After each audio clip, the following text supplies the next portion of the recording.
నా పేరు భావన. నేను టెక్ మహేంద్ర ఎంప్లాయీని. ఒక 4.5 months బ్యాక్ నేను టెక్ మహేంద్రాలో జాయిన్ అయ్యాను. అండ్ జాయిన్ అయిన ట్రైనింగ్ కంప్లీట్ చేసుకునే పీరియడ్లో నాకు హెల్త్ బాగోక నేను ఫ్లోర్ మీద పడిపోయాను. అండ్ నన్ను అప్పుడు అక్కడి నుంచి they have taken me to DOMS. వాళ్ళ చిన్న డామ్స్ ఉంటుంది లోపల, అక్కడికి తీసుకెళ్లారు. అక్కడి నుంచి వాళ్ళు నన్ను మల్లారెడ్డికి షిఫ్ట్ చేశారు. అక్కడ కూడా మెడికేషన్ సరిగ్గా లేకపోవడంతో ఎనీహౌ మా ఇంటి దగ్గర ఉన్న డాక్టర్కి షిఫ్ట్ అవుదామని వెళ్ళిపోయాను. అలా కపుల్ ఆఫ్ ఇన్సిడెంట్స్ హెల్త్ బాగోకపోవడం వల్ల జూన్ మంత్లో నేను ఒక 13 days లీవ్ పెట్టాల్సి వచ్చింది. So I was on a medical leave.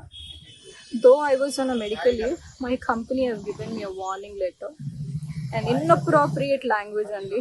So నేను ఇంట్లో బాగున్నప్పుడు while my husband was contacting the company, వాళ్ళు చెప్పారు you're no way related to the company, మీ హస్బెండ్ ఎలా మాట్లాడతారు, you should tell that what happen to you అని. సరే నేనే కాల్ చేసి చెప్పాను, I got back to work and all of that. మధ్యలో కొన్ని రోజులు వాళ్ళే నాకు క్యాబ్ షెడ్యూల్ చేయలేదు, అందుకే నేను ఆఫీస్కి వెళ్ళలేకపోయాను. అండ్ దిస్ 2 days బ్యాక్ మా పాపకి హెల్త్ బాగాలేదు, స్టమక్ పెయిన్ అది అన్నారు. She's 11 years old. Mother instinct ఉంటుంది కదా సార్, ఇంకా కాల్ చేసి పాపకు బాగాలేదు అని మా టీఎల్కి చెప్పాను. చెప్తే అదంతా తెలియదు నాకు, మీరు ఫస్ట్ పైకి వెళ్ళి లాగిన్ చేయండి, నేను నా రీజనల్ మేనేజర్ దగ్గర నుంచి అప్రూవల్ తీసుకుని పంపిస్తాను అని. సరే ఓకే సార్ అని పైకి వెళ్ళే లోపు నాకు ఇంకో కపుల్ ఆఫ్ కాల్స్ వచ్చాయి పాప దగ్గర నుంచి. So I had to go. నేను అన్నాను లేదు సార్, నేను ఒకవేళ వెళ్ళిపోయినా I try to compensate tomorrow, కానీ ప్రామిస్ చేయలేను, ఎందుకంటే ఇంటికి వెళ్ళక పాప పరిస్థితి ఎలా ఉంటుందో తెలీదు. యూజువలీ సాటర్డే సండే నా ఆఫ్ కదా, నేను ఆల్రెడీ కొన్ని స్కెడ్యూల్స్ నేను చూసి చెప్తాను అని చాలా పొలైట్గా ఫోన్ డిస్కనెక్ట్ చేశాను. And I went back home, I taken care of my daughter. Just పాపకి వెళ్ళగానే డాక్టర్కి కాల్ చేస్తే బేసిక్ మెడికేషన్స్ ఫ్రైడే రోజు ఇచ్చాము, సాటర్డే రోజు properly took her to the hospital. Urine blood scanning అంతా చేశారు. రిపోర్ట్స్ సాటర్డే కదా, సో సాటర్డే నేను వెళ్ళేసరికి లేట్ నైట్ అయిపోవడంతో రిపోర్ట్స్ ఇవ్వలేదు.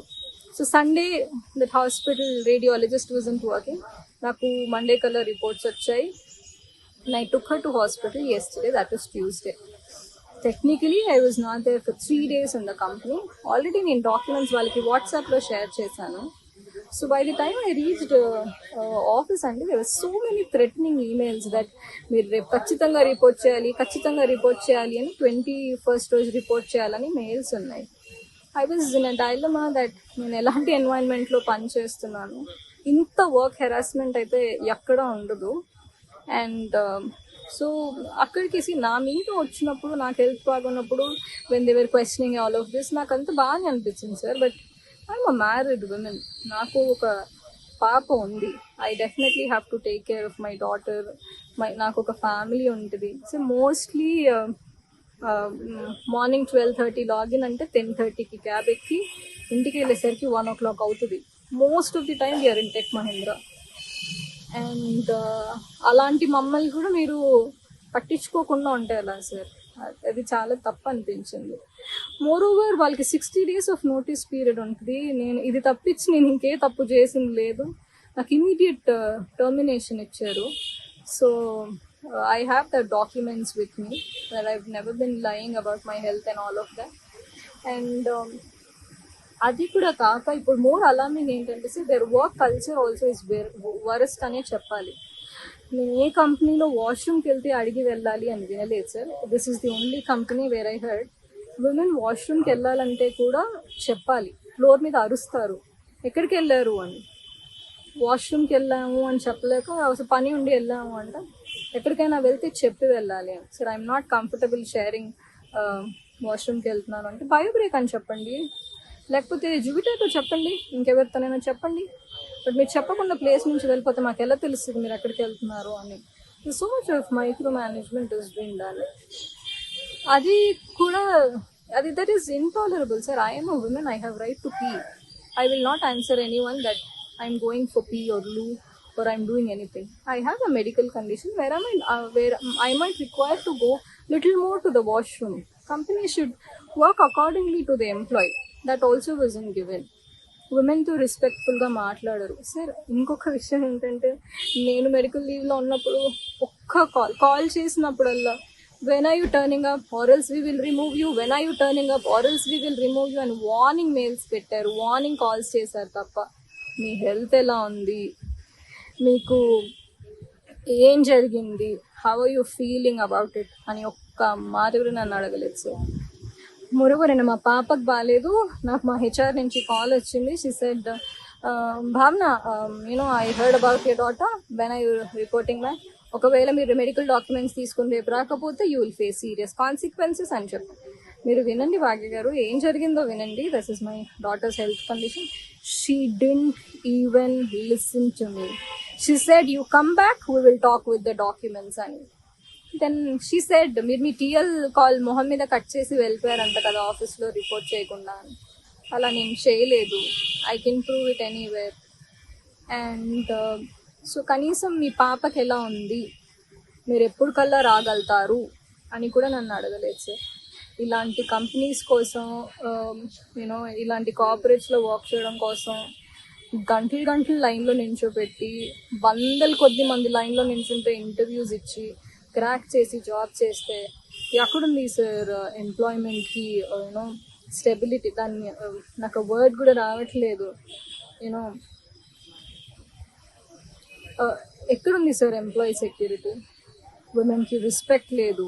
విమెన్ ఎంప్లాయీస్ అంటే ఫ్లోర్ మీద నించుని అరిసి మాట్లాడతారు, క్యాబిన్ కాన్వర్జేషన్స్ ఉండవు. ఒకసారి ఇలాగే అరుస్తుంటే క్యాబిన్ కాన్వర్జేషన్స్ కావాలి, మీరు ఇలా ఫ్లోర్ మీద నా గురించి అరవద్దు అంటే దెన్ సార్ నేను హాస్పిటల్లో మా పాపని చూపించుకోవాలా, వీళ్ళు పెట్టే వాట్సాప్ మెసేజెస్కి రిప్లై ఇవ్వాలా, వీళ్ళు పెట్టే ఈమెయిల్స్కి రెస్పాండ్ కావాలా, నాకు అర్థం కాలేదు.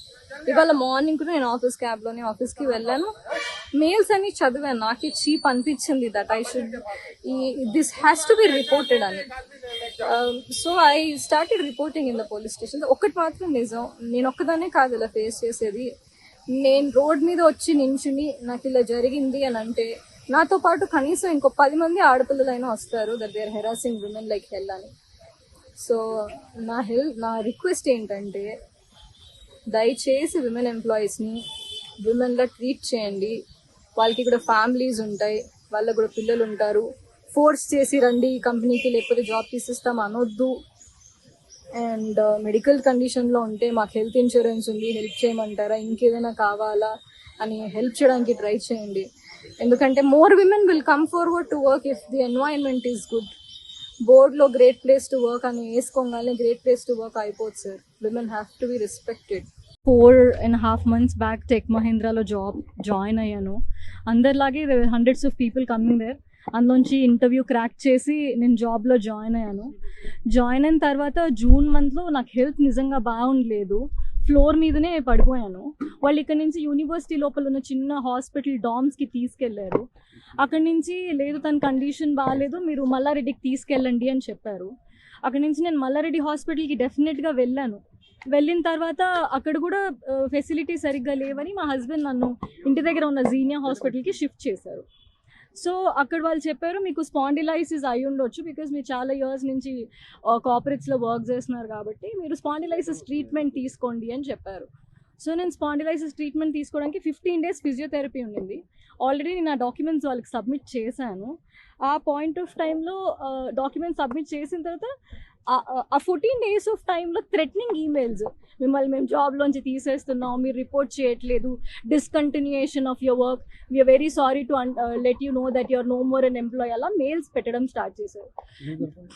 చాలా సార్లు కాల్స్ చేశారు. చేసినప్పుడల్లా మీరు ఎప్పుడు వస్తున్నారు అని అడిగారు, కానీ మీకు ఎలా ఉంది, మీ హెల్త్కి ఏమైంది అని ఎవ్వరూ అడగలేదు. నా మీద వచ్చినప్పుడు కూడా I was able to take it అండి. నేను పర్లేదని వదిలేశాను. బట్ 2 steps ఫార్వర్డ్ వెళ్ళిన తర్వాత మధ్యలో కొన్ని రోజులు వాళ్ళే క్యాబ్ స్కెడ్యూల్ చేయలేదు. I have a proof of it. So cab schedule చేయలేదు. ఫ్రైడే ఏం జరిగిందంటే మా పాపకి ఒంట్లో బాగాలేదని నేను కాల్ చేసి చెప్పాను. నేను క్యాబ్ ఏరియాలో అక్కడ దిగి ఇక్కడ నడుచుకుంటూ వచ్చేసరికి 3 calls వచ్చాయి. మా టీమ్ లీడర్ అన్నారు మీరు పైకి వచ్చేసేయండి, పైకి మీరు మాట్లాడండి, మీరు ఫస్ట్ లాగిన్ చేసేయండి అని చెప్పారు. లాగిన్ చేస్తే లేట్ అవుతుంది కదా సార్, నేను మళ్ళీ ఇంటికి వెళ్ళడానికి లేట్ అవుతుంది, నేను లాగిన్ చేయలేదు, నేను ఇంటికి వెళ్ళిపోతాను అని. ఆల్రెడీ డెసిషన్ కనుక మీరు తీసేసుకుంటే మీరు మమ్మల్ని ఎందుకు మేడం అడగడం అంటే, లేదు సార్ మీరు మా టీఎల్ మీకు చెప్పకుండా ఎలా ఉంటాను అని చాలా మర్యాదగానే నేను కాల్ డిస్కనెక్ట్ చేశాను. ఆ తర్వాత నెక్స్ట్ డే మార్నింగ్ కూడా నాకు కాల్ వచ్చింది. కాల్ వస్తే నేను డాక్యుమెంట్స్ పెట్టాను, నోటెడ్ అని పెట్టారు. పెట్టిన తర్వాత వాళ్ళు నాకు 22nd రోజు నేను నార్మల్గా లాగిన్ చేయడానికని వచ్చానండి. ఫ్రైడే రోజు నేను ఆఫీస్కి వెళ్ళలేదు. డాక్టర్కి కాల్ చేశాను, డాక్టర్ ప్రశాంత్ ఎర్వర్స్, ఐ ప్రూఫ్ ఆఫ్ ఇట్. తను రేపు పొద్దున్న మార్నింగ్ 10 o'clockకి రమ్మన్నారు. సాటర్డే రోజు పాప నేను ప్రాపర్గా హాస్పిటల్కి తీసుకెళ్ళాను. తీసుకెళ్ళిన తర్వాత వాళ్ళు టెస్ట్స్ చేశారు. రిపోర్ట్స్ అన్నీ సండే కదండి, మండే వచ్చి తీసుకోండి అన్నారు. మండే మొత్తం ట్రీట్మెంట్ చేసిన తర్వాత కూడా, నేను డాక్యుమెంట్స్ పంపించిన తర్వాత కూడా they wrote me an email that నేను డాక్యుమెంటేషన్ పంపించలేదు, వాళ్ళకి ఎలాంటి కమ్యూనికేషన్ ఇవ్వలేదు కాబట్టి నన్ను సర్వీసెస్ నుంచి తీసేస్తున్నా అని మెయిల్ పెట్టారు. After multiple attempts we have not any medical report nor have reported back to office, hence we will have to unfortunately proceed with the separation under abandonment form అని ఒక mail పెట్టారు. నా దగ్గర proofs ఉన్నాయి that నేను I have sent it to them అని చెప్పి. ఒకటి నాకు మెయిల్ 21st రోజు మెయిల్ వచ్చింది, థ్రెటనింగ్ మెయిలే అది కూడా. It is not never requesting. Phone చేసినప్పుడు కూడా మీ పాపకి ఎలా ఉంది, మీరు ఎప్పటి వరకు వస్తారు కూర్చోండి. 21st రోజు వాళ్ళు ఇచ్చారు, వాళ్ళకి నేను రిప్లై చేశాను. నేను ఎక్కడ వాళ్ళకి కమ్యూనికేట్ చేయకుండా పారిపోయానో నాకైతే తెలియలేదు. మళ్ళీ ఇందులో క్లియర్గా you haven't reported to office అన్నారు. 22nd రోజు నేను ఆఫీస్కి వచ్చాను. I used office cab. వచ్చిన తర్వాత when I was reading those mails అండి, నాకు అనిపించింది నేను ఇంత టాక్సిక్ ఎన్వైరన్మెంట్లో నేను వర్క్ చేయలేను. Anyhow I was decided to put down my papers and police స్టేషన్కి వెళ్ళాను నేను టు కంప్లైంట్. పోలీసులు ఏమంటారంటే, మీరు లేబర్ లాకి వెళ్ళిపోండి, లేబర్ లా దగ్గర నుంచి సపోర్ట్ తీసుకోండి అని చెప్పారు. వాళ్ళు ఎఫ్ఐఆర్ చేయలేదు, పిటిషన్ తీసుకుని రిసిప్ట్ ఇచ్చారు. నిన్న డే మొత్తం పోలీస్ స్టేషన్లోనే ఉన్నాను. Evening I try to reach few people but ever respond సరిగా అవ్వలేదు. ఒకటి అయితే నిజం, this is a very toxic environment for especially for women to work. వీళ్ళ లంచ్ సిస్టమ్స్ కూడా చాలా వెరైటీ ఉంటాయి సార్. 3:30కి లంచ్ స్టార్ట్ చేసుకుంటే 13 మెంబర్స్ ఉంటారు. Per head half an hour, 4, 5, 6, 7 last member అన్నం తినే వరకు 9 o'clock అయిపోతుంది. సో వాళ్ళకి స్ట్రిక్ట్ లంచ్ బ్రేక్స్ లాంటివి కూడా ఏవి ప్రాపర్గా ఇవ్వరు. మోర్ ఓవర్ విమెన్తో అరిచి మాట్లాడడం సార్. వీళ్ళకి టేబుల్ కాన్వర్జేషన్స్ అని క్లోజ్ రూమ్ కాన్వర్జేషన్స్ అలా ఏం ఉండవు. ఫ్లోర్ మీద నించుని అరిసి మాట్లాడతారు. ఎవరైతే నాకు కాల్ చేసి, నా బాధ అంతా ఏంటంటే సార్, మీకు ఎలా ఉంది అని కూడా అడగకుండా మీరు ఎప్పుడు వస్తారు అని అడిగి జాబ్ నుంచి తీసేయడం కాకుండా, I'm not fighting back that I get back to tech Mahindra. I'm fighting for the harassment caused by them. 4 months నుంచి సార్ మా టీఎల్ వచ్చేసి శివసాయి పున్నా అండ్ భాగ్య. అంటే సార్ ఎవరికైనా కష్టం వస్తే హెచ్ఆర్తో చెప్పుకుంటారు, రైట్? మీరు ఎవరైనా హెచ్ఆర్తో చెప్పుకుంటాం. మేము హెచ్ఆర్ఏ కాల్ చేసి థ్రెటన్ చేస్తారు సార్. ఆమె ఇఫ్ యూఆర్ చెప్పడానికి కూడా ట్రై చేస్తే come with documents then I will talk అంటది. ఒక ఆడ మనిషి అట్లీస్ట్ దే షుడ్ లిజన్. ఆవిడ అది కూడా వినదు. తర్వాత మీరు చూసినట్టు మా head of the department Rafi గారికి నేను మెసేజ్ పెట్టాను వాట్సాప్లో. వాళ్ళు అనడం ఏంటి అని అంటే, మీరు మాకు మెయిల్ చేయలేదు అని. Anything is a communication, right? So నేనేమన్నాను అంటే, what I'm trying to say అంటే సార్, కార్పొరేట్ ఎంప్లాయీస్కి ఏదైనా జరిగితే లేబర్ కోర్ట్కి మాత్రమే వెళ్ళాలి. అక్కడ 2 years 3 years కేసెస్ అంతా అలా పెండింగే ఉంటాయి, కానీ అది ఎప్పటికీ రిజాల్వ్ అవ్వవు. ఓకే, మోర్ ఓవర్ సడన్గా జాబ్ నుంచి తీసేస్తే వాట్ అబౌట్ మై ఫ్యామిలీ? ఇప్పుడు నాకేం కావాలి sir? I want you to run a campaign that నేనే కాదు, చాలా మంది ఉంటారు ఇలా లీవ్స్, మెడికల్ లీవ్స్ రెస్పెక్ట్ చేయకుండా, బ్రేక్స్ ఎక్స్పెక్ట్ చేయకుండా ఎవరైనా ఎలా అయితే పని చేయలేరు సార్. నేనేం ఎక్స్పెక్ట్ చేసినాను తెలుసు సార్, ఎవరైతే నన్ను జాబ్ నుంచి తీసేసారో, ఎవరైతే ఈ ఈమెయిల్లో ఇంక్లూడెడ్ ఉన్నారో వాళ్ళందరినీ టర్మినేట్ చేసేంత వరకు నేను వదలను సార్. నేను ఇక్కడే కూర్చుంటాను until I get the information.